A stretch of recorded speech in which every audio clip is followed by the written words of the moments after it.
kenapa sih pemerintah itu menaikkan UMP tersebut, Pak? Iya, memang kenaikan 6,5% ini baru pertama kalinya di Indonesia. Ya, karena selama ini konsep yang dipakai orang Indonesia itu adalah gotong royong. Jika nantinya masih ada banyak PHK di beberapa perusahaan nih, apa langkah selanjutnya dari pemerintah untuk menangani permasalahan ini? Kalian anak-anak muda adalah harapan kita semua. Melati, apa kabar Melati? Alhamdulillah baik. Gimana nih Gam, kabar lu sendiri? Alhamdulillah baik juga dong. Nah, gue pengen ngasih info sesuatu nih, lu tahu gak sih? Akhir-akhir ini tuh ada informasi tentang kenaikan UMP sebesar 6,5% nih. Oh iya, gue pernah denger sih Gam akhir-akhir ini. Gue senang denger ini di tahun 2025. Karena sebagai gue yang baru ingin kerja, itu sebenarnya hal yang menyenangkan gak sih Gam? Karena akan ada penghasilan yang banyak untuk gue sendiri Gam. Gitu ya. Tapi jangan terlalu senang juga nih Melati nih, karena dari berbagai macam sumber yang gue baca nih, justru kenaikan UMP sebesar 6,5% ini memicu berbagai macam masalah nih Mel. Salah satunya adalah beberapa perusahaan yang masih belum siap untuk menaikkan UMP tersebut. Nah, hasilnya mereka memutuskan hubungan kerja ke sejumlah karyawannya nih gitu. Berarti banyak yang di PHK ya Gam untuk kebijakan ini sendiri. Mungkin bisa dibilang gitu ya Mel. Nah, untuk menjawab semua pertanyaan kita nih, khususnya para teman-teman yang ada di rumah nih, saat ini kita sudah bersama dengan salah satu pengamat kebijakan publik, Pak Trubus Rahadiansyah. Selamat sore, Pak. Selamat datang, Pak. Selamat datang, Pak. Apa kabar, Pak? Alhamdulillah, sehat mantul. Mantap. Nah, ya Pak Trubus, ini dari pertanyaan kita tadi nih, Pak ya. Ini kan baru-baru ini pemerintah menerbitkan peraturan kenaikan UMP sebesar 6,5% ya Pak. Ini kan terhitung lumayan besar nih pada tahun kemarin, hampir 2 kali lipat nih. Kemudian kenapa sih pemerintah itu menaikkan UMP tersebut Pak? Iya, memang kenaikan 6,5% ini baru pertama kalinya di Indonesia. Ya, karena selama ini konsep yang dipakai orang Indonesia itu adalah gotong royong, sehingga antara istilahnya pengusaha, ada istilah borju gitu ya, borju itu borjuis, pengusaha dan proletar itu buruh, karyawan, tenaga kerja. Nah itu adalah sifatnya saling simbiosis, mutualisme. Jadi saling membutuhkan. Nah, di Undang-Undang 2003 lah, Undang-Undang 2003 dulu tentang tenaga kerjaan, maka hubungan itu sifatnya adalah hubungan timbal balik saling menguntungkan, isinya sebenarnya itu. Nah, cuman di dalam perkembangannya karena faktor-faktor yang berpengaruh itu banyak, terutama adalah faktor ekonomi, faktor politik, dan faktor dinamika sosial itu sendiri. Ada juga faktor global juga menyebabkan kemudian sifat daripada kegotong royongan itu istilahnya ya luntur gitu, ya luntur karena kemudian masing-masing bersikukuh dengan ini kebenarannya sendiri sebenarnya awalnya itu. Jadi ada watak ego sektoral lah kira-kira seperti itu. Misalnya yang pengusaha, ya kami kan pengusaha ya, yang pengusaha orang bisnis itu ya cari apa? Cari untung, cari profit kan. Begitu. Kalau perlu untungnya sebanyak-banyaknya kan gitu. Biar nggak rugi ya Pak? Biar nggak rugi. Nah, kan maunya seperti itu. Nah, di satu sisi yang namanya proletar, buruh, karyawan itu maunya juga kesejahteraannya naik. Kan gitu. Apa nggak mungkin kita jadi buruh? Terus kan nggak mungkin juga. Kan maunya seperti itu. Masa kita istilahnya ngontrak, terus kos, terus kan nggak mungkin. Sementara karena kita kan pertama, ya buruh itu dihadapkan oleh kebutuhan sehari-hari, kemudian juga oleh kondisi dirinya sendiri karena makin tua, kan itu makin tua makin kebutuhannya banyak. Kalau dia punya anak, punya keluarga kan, jadinya otomatis tidak mencukupi, apalagi kemudian kalau anaknya lebih dari satu, ya kan, lebih berat lagi, anaknya sekolah, di samping itu juga kalau dua-duanya bekerja juga membutuhkan lagi yang namanya pengasuh, kan itu rawat anaknya, siapa yang rawat anaknya, kan itu kan butuh biaya. Jadi akhirnya tuntutan demi tuntutan buruh ini yang kemudian menyebabkan ya negara harus hadir gitu Mas. Karena jadi kehadiran negara itu untuk memecahkan kesenjangan antara kehendak buruh dengan kehendak burju tadi, jadi pengusaha. Begitu. Kenapa? Karena tanpa ada kehadiran negara, ya ini nggak akan ketemu nanti. Semua masih istilahnya bahasanya main kekerasan sendiri-sendiri. Karena kekerasan dalam tidak aja fisik, tapi kekerasan dalam pengertian ini, keteguhan ini dalam prinsip sendiri-sendiri gitu. Aturan Karena masing-masing gitu ya, orientasinya masing-masing berbeda kan itu. Dalam perkembangan ini memang kemudian 2021 kita muncul ada undang-undang Ciptaker ya muncul. Itu ada kebijakan itu yang sifatnya omnibus law gitu kan. Undang-undang Ciptaker itu telah mengubah semua cara pandang terhadap hubungan antara buruh dengan istilah perusahaan ya kan. Nah, ini sudah mulai, bahkan semuanya membutuhkan pengaturan. Bahkan pengertian buruh yang awalnya hanya bersifat lingkup pekerjaan-pekerjaan industrial kemudian meluas, Mas. Contoh misalnya pembantu rumah tangga. Pembantu rumah tangga itu kan bukan buruh, tapi dimasukkan sebagai bagian dari buruh. So, ada upaya seperti itu. Bahkan kita dulu sempat membantu melakukan riset untuk menyusun mengenai ini undang-undang ya rancangan undang-undang mengenai pembantu rumah tangga. Dan pekerja domestik nyebutnya itu. Nah, itu mau tidak mau adalah tuntutan. Seiring itu juga kemudian Undang-Undang Ciptaker itu memberi keleluasaan kepada pengusaha-pengusaha yang dulunya sangat dibatasi oleh kebijakan-kebijakan negara yang waktu itu masih sentralistik gitu ya. Kemudian beralih ke sifatnya ya demokratis, Mas. Gitu. Jadi demokratis itu artinya ya boleh orang mau berusaha apa saja ya, istilahnya mencari cuan ya silahkan saja gitu ya dengan segala ini. Yang penting kemudian negara apa masukan negara yang penting adalah dapat pajak begitu dari itu pendapatan dari adanya hubungan itu. Jadi akhirnya hubungan antara buruh dan majikan tadi atau bahasanya itu perusahaan itu akhirnya berdinamika sendiri-sendiri. Masing-masing kemudian menganggap dia merasa bahwa negara punya kewajiban, negara juga punya hak. Terus kita perusahaan juga punya hak, juga punya kewajiban. Kita buruh juga punya hak dan juga punya kewajiban kan gitu. Jadi akhirnya berpandangan seperti itu. Betul. Ya kan? Nah, yang terjadi akhirnya yang Undang-Undang Ciptaker itu nah semuanya akhirnya mengubah mengenai hak-hak itu yang dinamakan hak buruh. Tetapi itu kita pun dalam perkembangan juga banyak sekali ya istilahnya kan dulu kita ada istilah hari buruh ya. Setiap hari buruh sebelum diresmikan jadi hari merah misalnya tanggal merah itu tiap ini demo terus itu setiap ini. Dan itu aneh Indonesia itu setiap tahun mempersoalkan satu hanya masalahnya UMR ya kan, itu upah minimum dunia provinsi itu menjadi problem itu. Terus temanya itu berganti-ganti rezim, berganti istilahnya penguasa juga seperti itu. Nah kemudian terpilihnya Pak Prabowo Subianto dan Gibran Rakabuming ini sebagai presiden dan wakil presiden.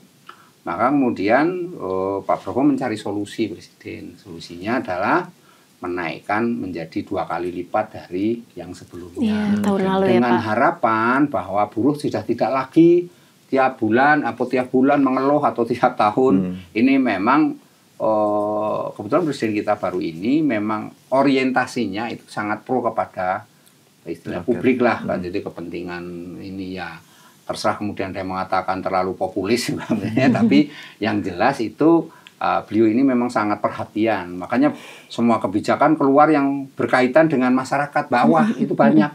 Menengah ke bawah ada makan bergizi gratis ya kan. Kemudian ada kebijakan PPN yang 12% itu hanya untuk barang mewah saja ya Pak. Betul, yang itu nggak boleh misalnya gitu. Jadi banyak kebijakan yang kemudian dikeluarkan, termasuk juga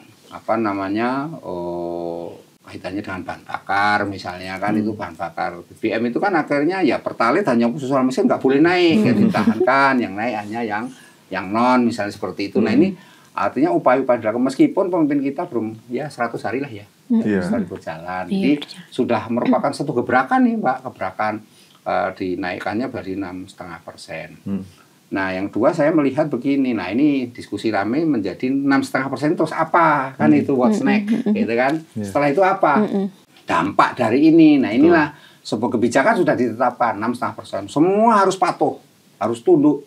Sampai hari ini kita punya 38 provinsi di Indonesia itu yang belum mengumumkan itu sekitar 6 atau 7 provinsi.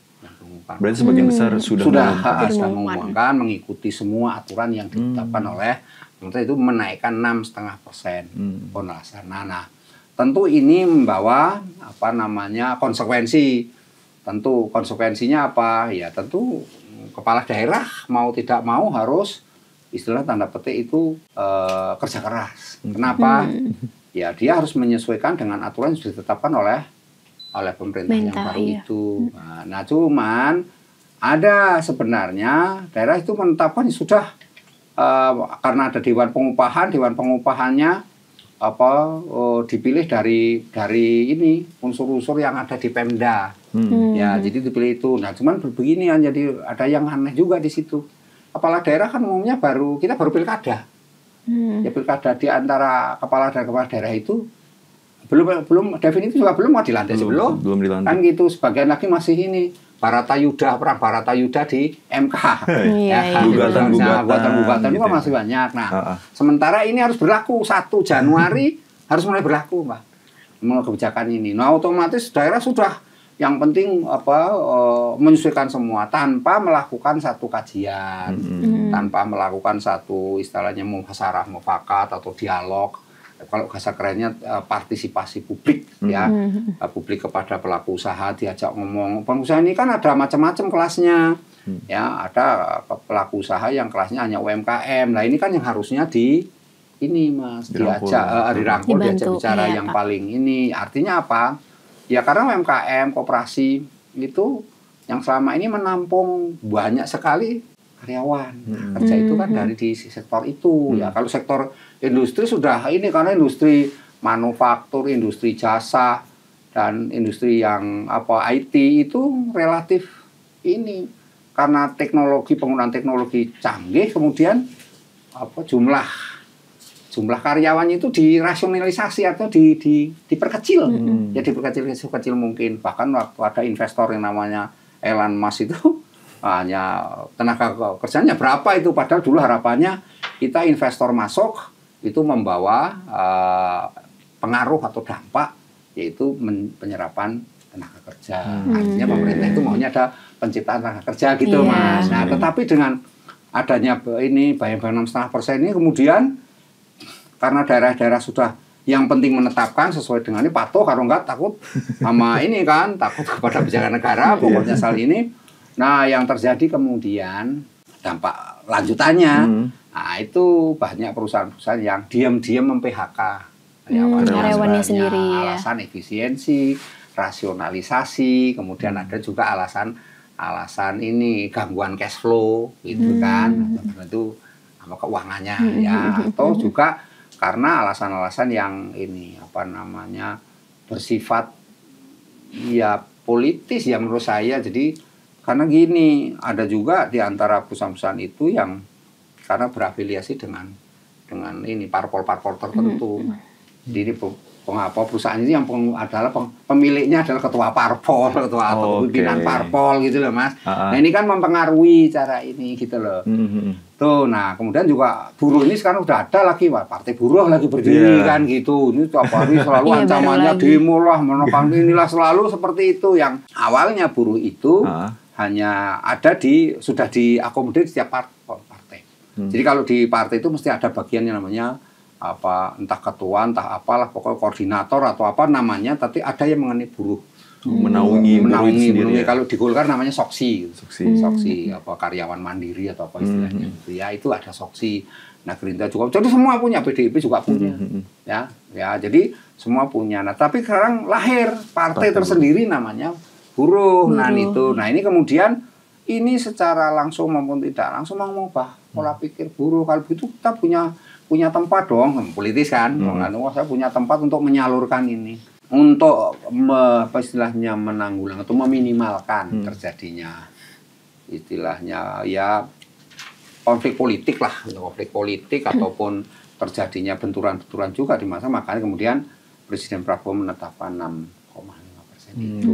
Jadi itu sebagai meredam adanya gejolak-gejolak yang selama gitu ini muncul, terus belajar dari yang sebelum-sebelumnya. Memang kemudian kebijakan Pak Prabowo ini dianggap sesuatu yang membawa angin segar bagi para pekerja, tetapi juga banyak yang bikin masuk angin para pelaku usaha, kan itu ya, Pak. pusinglah kepalanya mereka, bening kan gitu. Nah, di satu sisi para pengusaha sekarang juga dihadapkan ini tuntutan-tuntutan yang sifatnya produknya itu yang sulit dipasarkan gitu ya, kesulitan pasarkan apa? Karena produk-produk kita ini relatif mahal. Nah, produk masyarakat sudah berubah. Masyarakat itu sekarang semuanya bertransaksinya menggunakan online. Ya kita Shopee, kita ini Tokopedia kan itu ya.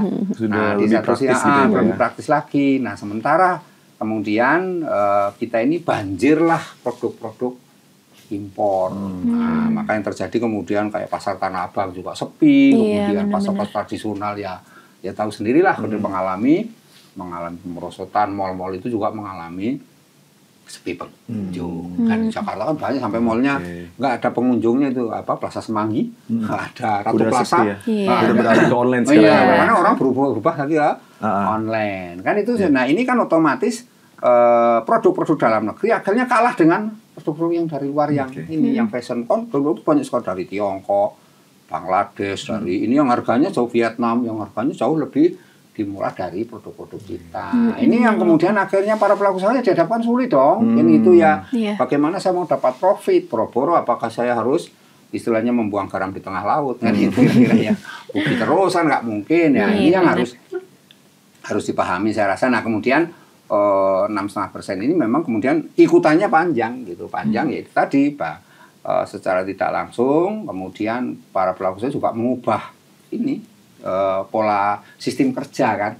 Sistem kerjaan dirubah, misalnya dulunya bekerja itu satu minggu berapa jam gitu ya, kemudian dirubah, dipotong-potong sampai karyawan juga dikurangi banyak gitu. Nah, ini kan cara-cara untuk menjaga agar perusahaan itu bisa tetap berjalan. Kalau perusahaan yang bangkrut juga banyak, bangkrut sudah pada hilang ya, kita banyak sekali industri yang industri jamu jaku, industri menir, industri semperakang lagi rame lagi yaitu Sritek, misalkan itu terjadi gulung tikar karena faktor itu.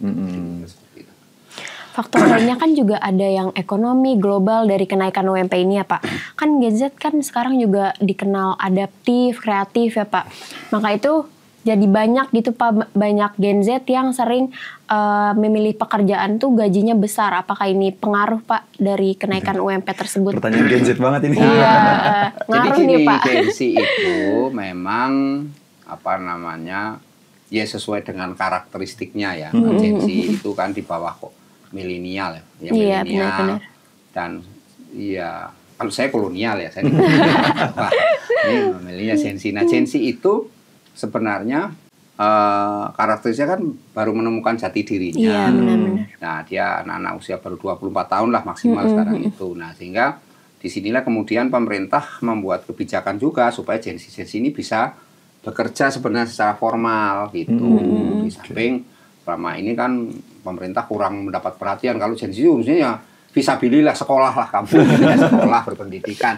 Tapi ternyata tidak kan gitu, sekolah tidak menyuruh. Nah, karena itu banyak Gen Z yang kemudian secara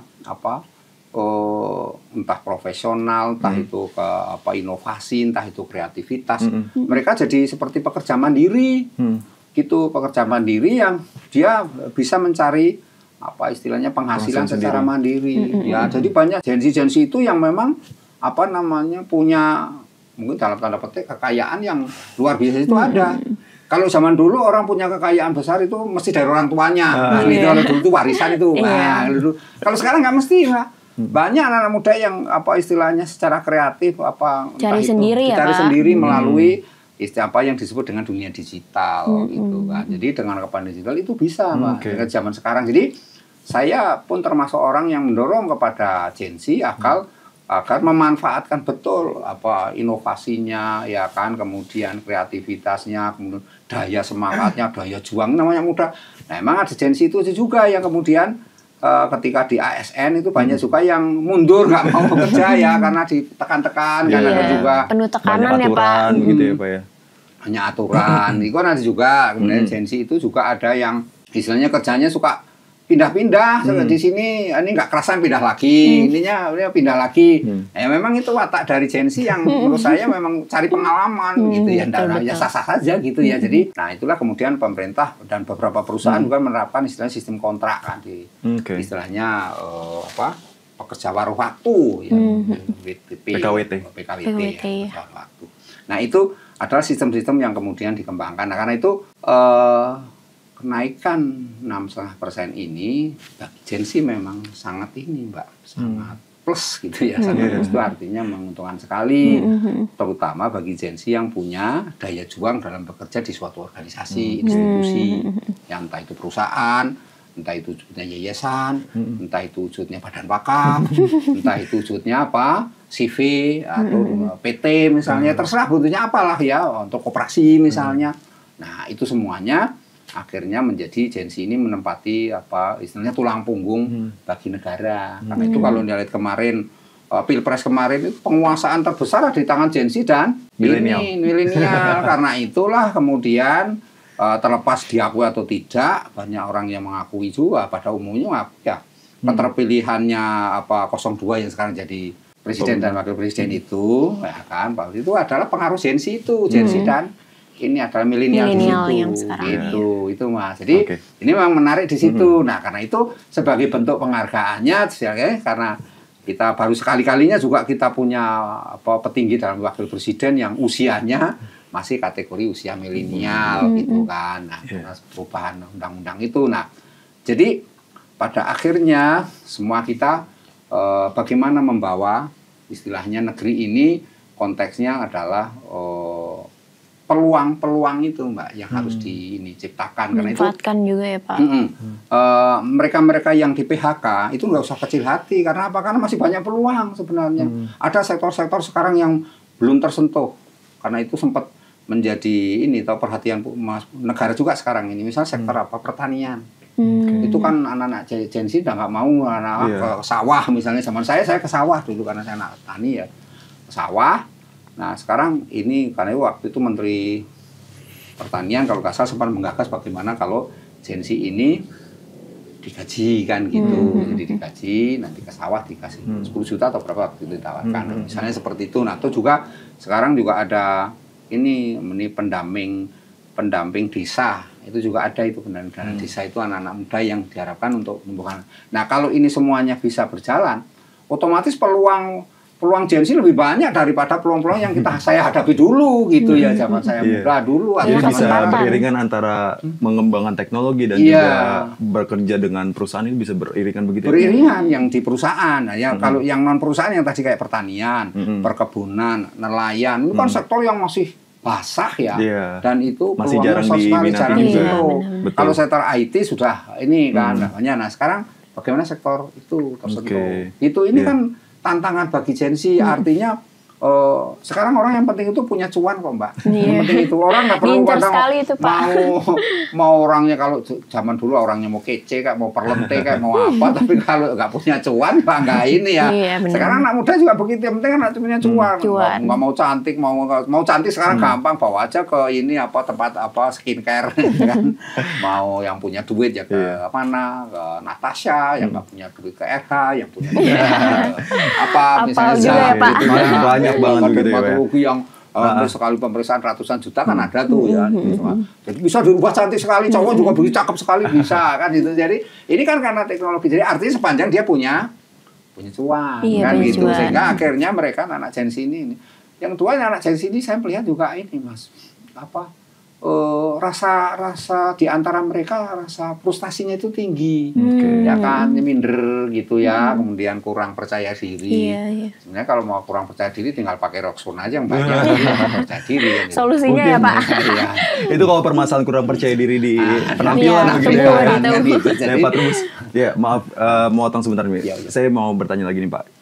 sebenarnya untuk kenaikan 6,5% ini, apakah memang ini adalah salah satu misi dari pemerintah untuk meningkatkan lagi peran Gen Z ini ke dalam industri perusahaan? Karena memang mengingat tadi kan Pak Trubus bilang sekarang kan Gen Z lebih berfokus kepada bidang teknologi begitu ya Pak ya. Nah untuk selanjutnya nih Pak, jika nantinya masih ada banyak PHK di beberapa perusahaan nih, apa langkah selanjutnya dari pemerintah untuk menangani permasalahan ini Pak sebenarnya? Sebenarnya pemerintah itu dengan segala kewenangannya, Mas, bisa saja tetap artinya mengurangi terjadinya PHK. Ya kan langkah-langkahnya apa? Ya bisa pemerintah memberikan insentif pajak, Mas. Jadi pajaknya ini restribusinya dipotong. Kemudian bagaimana raw material atau bahan mentah itu didiskon, ya kan. Kemudian juga barang-barang impor itu juga diproteksi sedemikian rupa dibuat murah gitu ya, tapi tanpa mengurangi subsidinya yang begitu ketat. Bisa saja, Mas, artinya negara punya cara, Mas, untuk itu. Nah, sekarang persoalannya apa dari si kebijakan publik? Persoalannya political will. Punya kemauan politik nggak? Kalau mau politik ya jadi, Mas, gitu ya. Kan semua kan tinggal program, visi, ini ada program Pak Presiden, program MBG. MBG laksanakan. Wah, pokoknya tanggal kemarin Januari laksanakan itu loh. Nah, jalan itu karena political will-nya melaksanakan. Sekarang tinggal bagaimana Gen Z berperan di situ. Ya kan, dalam konteks ini kan yang melaksanakan kan tidak semua, ini seluruh Indonesia loh ya. Apalagi ini yang namanya MBG itu tidak hanya sekolah, anak sekolah itu ada 2. Anak sekolah yang di negeri, PAUD, SD, SMP negeri, ada yang kategori di swasta. Iya. Tapi ada lagi yang kategori madrasah, pesantren-pesantren, itu yang kedua Kementerian, gitu ya, Kementerian Agama itu. Terus ada lagi misalnya anak usia sekolah yang tidak sekolah. Namanya itu kan jadi artinya peluang untuk ini itu hanya untuk anak sekolah toh, begitu banyak, Mas, yang harus di ini, Mas. Iya. Belum lagi kalau diperluas oleh pemerintah itu ada Bu Suwi, Bu Siti, Bu Suwi, ada Bu Mil, Ibu Pahmil. Kemudian lagi ada nanti untuk balita, belum lagi ada tuntutan lagi untuk lansia, ada lagi untuk macam-macam, Mas. Untuk mahasiswa juga minta makan siang gratis, Mas. Itu mahasiswa ya kita karena videonya juga viral juga mahasiswa masa yang butuh makan juga. Doang. Nah, ini kan artinya mahasiswa ngekos gitu ya Pak ya. Kos ini kan harus dikasih, Mas. Ya, harusnya kan kita negara, saya yakin negara suatu saat terpikirkan kayak gitu ada tuntutan negara. Nah, jadi di sinilah Gen Z punya banyak alternatif, Mas. Jadi dia bisa duduk di pemerintahan karena memang undang-undang ASN sendiri sekarang membolehkan, Mas. Jadi anak Gen Z usia 24 tahun masuk. Jadi ASN boleh. ASN itu tidak pengertian PNS tok, tapi ASN itu juga di dalamnya ada P3K, pegawai pemerintah dengan perjanjian kerja namanya. Jadi undang-undang itu membolehkan. Itu dari satu sisi juga TNI, Polri itu juga sekarang menampung Gen Z itu boleh diperbolehkan. Itu artinya usia 24 itu bisa. Ini paling tidak sudah ya mereka sudah bisa bekerja di hal-hal yang tentu masih soft ya, belum bisa ini, tapi sudah mulai bisa belajar begitu tentang administrasi, kearsipan, tentang pendokumentasian misalnya kan sudah bisa dilakukan gitu loh. Jadi ini yang menurut saya memang Gen Z hanya memang sekali lagi, Mbak, kebijakan Gen Z ini di Indonesia masih minim, ya, belum banyak yang dilakukan. Tetapi juga di situ kita lihat bagaimana kemudian kebijakan-kebijakan lain yang menyertai itu belum. Itu memang misalnya bagaimana pemerintah mendorong kepada anak-anak Gen Z ya kan untuk berkiprah mengembangkan namanya wilayah 3T. 3T itu terluar, terdepan, terisolasi. Kan bisa dikirim ke sana itu anak Gen Z kerja di situ ya kan. Kasih penghasilan untuk daerah setempat dengan inovasinya itu. Indonesia itu negara sangat luas, Mbak, terdiri ribuan pulau, 17.580 gitu itu ya, ribuan pulau yang begitu banyaknya, ya kan? Nah, tinggal kita bagaimana menempatkan hasil Gen Z ini. Jadi Gen Z tidak hanya ada di perkotaan, harus ada hilirisasi itu ya, Pak ya. Terbagi semua ya. Terbagi semua ini kebijakan menurut saya penting. Kemudian juga Gen Z bagaimana? Ya ini ada lagi Gen Z yang masih kosong ya, masih saya lihat belum banyak dilakukan. Ada apa? Setiap tahun pemerintah itu menggelontorkan namanya dana desa. Nah, Dana desa itu artinya apa? Di situ kan ada anggaran yang diperuntukkan untuk mengembangkan desa yang bersangkutan. Ya tentu di dalamnya kan Gensi ada di situ.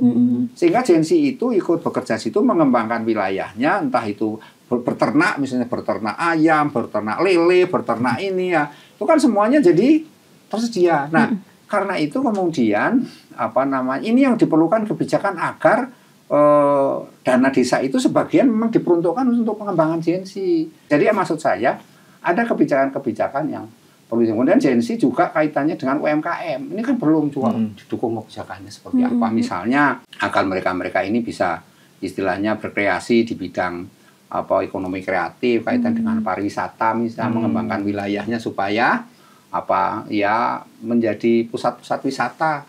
Dilihat eye-catching, terlihat penuh dengan menarik hati kan gitu ya, dengan cara ada yang dijual melalui media sosial, ada TikTok, ada Facebook, ada IG, ada semua itu dijual. Tapi ada juga yang kemudian produk-produknya itu kemudian dipasarkan. Jadi untuk sebenarnya tempat Gensi ini pemerintah udah meletakkan di berbagai macam sektor yang lebih luas lagi gitu ya Pak. Mengingat yang tadi Bapak bilang di zaman sekarang Gensi juga bisa berjalan beriringan gitu untuk meningkatkan daerah setempat dan juga bekerja dengan teknologi tersebut begitu ya Pak ya. Tapi yang ingin saya tanyakan lagi nih ya Pak ya. Sebenarnya untuk fokus utama dari kebijakan pemerintah selain untuk kenaikan 6,5% untuk Gensi ini apa sih Pak? Sebenarnya mendorong kepada Gensi untuk tidak saja bekerja di sektor formal, tapi juga sektor informal. Maksudnya seperti itu. Artinya kalau kamu bisa berpenghasilan lebih dari 6,5%, ya silahkan aja. Kan begitu. Tadi kalau kamu mau kerja di industri manufaktur misalnya, ya sudah kamu mau nggak mau patok pada 6,5% itu. Jangan terlalu berharap-harap kamu saya mau pengen punya Ferrari Pak, atau saya mau punya Lamborghini ya bisa. Tapi kalau Anda bekerja mau itu ya berarti Anda di sektor itu, informal itu. Maksudnya seperti itu. Tetapi ini kan sekali lagi ya perlu kebijakan advokasi sebenarnya. Jadi pendampingan kepada Gensi ini didampingi sedemikian rupa. Nah, tentu persoalannya adalah bagaimana ini peran daerah. Peran daerah itu tentu dinas tenaga kerja di daerah misalnya. Ya, jadi itu mendorong kepada ini karena persoalannya karena wilayah Indonesia itu luas, kemudian tenaga SDM-nya di kabupaten kotanya masih sedikit lah, itu bagaimana fasilitator instruktur itu bisa ini. Saya rasa ini memang perlu keterlibatan pihak-pihak lain untuk mengadvokasi anak-anak Gensi ini, membimbing mereka untuk ini. Ini mereka yang pensiunan udah punya pengalaman kan gitu. Karena kami sebagai Gensi itu orang yang pertama kali terjun kerja kayak kehilangan arah gitu. Ada gagap juga kan gitu. Gaptek kalau bahasanya gagap nggak ngerti apa yang bilang. Itu wajar semuanya dan itu manusiawi. Betul. Karena itu bukan sesuatu yang makanya kalau ada yang frustasi itu salah. Kenapa? Karena itu kamu tinggal mencoba aja. Memang ya sambil berjalan bahwa hidup itu memang tak mudah. Ya itu penuh dengan liku-liku tantangan. Semakin maju kamu ini ya nggak ada. Toh yang Nabi mengajarkan nggak ada kok Nabi itu hidupnya enak-enak kan nggak ada. Semua Nabi hidupnya sengsara sebelum menderita ya kan sampai dikeroyok-keroyok umatnya sendiri misalnya itu kan jelas Nabi kan itu. Artinya di situ membawa hakikat hakikat maknanya supaya adalah bahwa hidup itu ya penuh perjuangan gitu. Misalnya dengan hal ini menurut saya memang apa yang kamu tanyakan ya setidaknya mereka kembali ke Gensinya masing-masing. Karena itu Gensi perlu gaul sebenarnya intinya. Jangan Gensi mengurung diri begitu. Karena itu sebenarnya masyarakat artinya dunia usaha pun sudah memberi ruang Mas. Nah, Mbak, contoh kita kan hampir setiap pojok-pojok kita ada yang namanya tempat nongki ngopi. Tempat ngopi itu kan ada sekarang ya. Itu kan tempat nongki, nongkrong anak muda. Lalu itu nongkrong itu apa? Gaul. Betul. Iya kan saling mengenal. Ya, Pak. Karena kalau enggak kamu berdiam diri di rumah, terus ini cuma datang ke musola masjid ya kamu jadi marbot masjid. Lingkungannya itu aja ya. Perlu perluasan relasi begitu ya. Itu jadi ya dalam hari ini memang dibutuhkan semangat, dibutuhkan untuk itu. Jadi tempatnya sudah ada. Bahkan dunia kampus tempat saya, kampus itu sudah dirubah sedemikian rupa. Ada tempat nongkrong, disediain wifi, tak nongkrong supaya apa anak itu gaul. Jadi nggak kuliah pulang terus pulang. Nggak perlu pulang semua itu jadi kurang gaul. Nah itu pergaulan itu sangat menentukan. Sekarang orang tidak perlu ditanyain kok, Mas kamu pintar apa, kamu dokter di mana, sekolah di mana, nggak perlu. Ya. Yang kamu, yang penting ada kamu temannya siapa. Ya, kamu kenal sama siapa aja kamu kenal gitu sama ya. siapa aja. Bergaul. Itu yang kamu akan sukses. Semakin banyak jaringanmu sendiri, istilah social networkmu makin besar. Makin peluang makin besar. Semakin kamu menutup diri, makin kupar dong. Semua terserah pada jodoh, rezeki, mati, berserah. Usaha belum tapi langsung berserah. Ayo mati, udah bisa apa-apa. Jodoh tungguin, teman. Banyak orang sampai jomblo sampai tua, jodoh mati, jodoh nggak datang, nggak ada berjuang. Betul. Kan gitu, mana ada terus mati urusan Allah, mati urusan Allah. Iya betul, tapi itu kan sebab mati bukan urusan Allah, urusan manusia. Kan gitu, kalau kita hidupnya kemudian nggak mau ngapa-ngapain terus ada uang gede, bukan tidak ada kan, kita harus berjuang begitu loh Mas. Jadi ini mindset, ini soal mindset ya. Jadi harus berubah. Ini saya mencoba untuk teman-teman itu supaya sederhana dalam berpikir. Apa itu? Kamu itu dihadapkan oleh kebutuhanmu. Ya kamu raih itu kebutuhanmu. Betul. Caranya gimana? Caranya ya kamu belajar dengan orang lain. Gitu. Di samping apa kamu bersemangat. Bahwa ada agama yang menuntut, iya, agama kita perlu sholat tahajud, kita perlu sholat lailul malam, kita sholat wajib juga, atau perlu Senin puasa Senin Kemis atau puasa 2. Itu untuk menempa dirimu agar dirimu menjadi orang yang kuat tahan menghadapi ini. Nah, itu semua tinggal dilaksanakan. Begitu, Mbak. Jangan kalau kita pikirannya kemudian masih berpikir muluk-muluk, berpikirnya itu masih berhalu, ya. Segala sesuatunya ya nggak akan tercapai, ya kan, nggak akan, karena memang di dunia ini semuanya ya teteskanlah keringatmu supaya rezekimu angal kan begitu. Mana agama ngajar gitu. Nah sekarang pemerintah bagaimana? Pemerintah sekali lagi sangat ditentukan sejauh mana kiprah-agensi itu sendiri dalam hal istilahnya mengarungi kehidupannya. Oke, wah, gimana Mel? Udah paham belum nih? Jadi banyak pengaruh insight yang dari Bapak juga untuk anak Gen Z di luar sana kan. Nah, yang saya tangkap nih Pak dari pembicaraan kita hari ini ya. Sebanyak apapun pemerintah memberikan kita peluang pekerjaan, tapi kalau kitanya sendiri Mel nggak berusaha dan mengurung diri, nggak banyak pergaulan segala macam dan relasi, ya kita juga nggak bakal bisa mengubah itu semua gitu, karena pemerintah sudah banyak menjadikan, udah berperan begitu untuk para Gen Z gitu Mas, ya, Pak, ya. Jadi cara berfokus itu ya, kita sekarang ada gaya hidup, ya kan, gaya hidup itu sekarang namanya istilahnya postmodernisme, posmo, era sekarang namanya. Orang dalam ilmu keilmuan ya, namanya posmo. Orang itu tinggal menyesuaikan gaya hidupnya macam-macam. Orang mau cantik, silahkan pakai apa. Bedak pun sekarang macam-macam. Bedak mulai dari FIFA, zaman dulu cuma FIFA. Di atas itu ada Wardah, ada lagi sampai ke Dior, sampai yang ke atas YSL, sampai namanya Lancome atau Lancome itu. Orang tinggal pilih, ya kan, kamu pilih, hidup ini memilih pilihanmu. Nah, kalau kamu Pak, saya bercita-cita pengen yang namanya Dior, ya Anda berjuang, gaya hidupmu seperti Dior, Anda berjuang, bekerja keras untuk dapat itu. Ya, sehingga itu, entah caranya bagaimana, silahkan, itu hakmu masing-masing. Semua hidup adalah tanggung jawabmu pribadi.